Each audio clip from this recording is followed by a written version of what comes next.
One thing that we really tried to do on this show, and some fans were a little bit put off by it, but we really wanted to get away from the established Superman and Batman villains that we had done in all the Superman and Batman episodes that we had done. So there's this entire, 60-year wealth of material from the DC Comics in terms of the villains to choose from. We figured, well, this is a really good opportunity to, put as much of that into the show as possible. You'll notice that we hardly ever create brand new villains that have never existed before.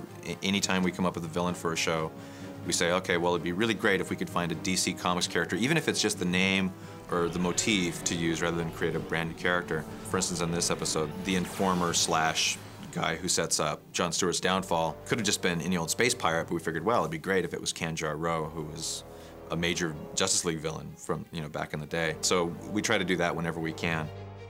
It serves two purposes. On one hand, yeah, it keeps the fans happy to throw in characters like the Guardians and the Manhunters.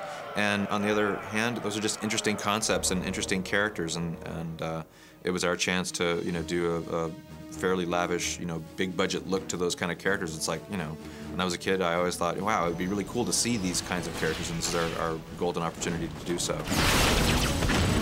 Manhunters, they have a really long history, a real complicated long history in DC Comics. I mean, there's millions of varieties of Manhunters. There was a heroic Manhunter, and then there was the evil Manhunters, and then there was another heroic Manhunter. And our version of the Manhunters are pretty much based on the Jack Kirby look when he did a Manhunter one-shot back in the early 70s.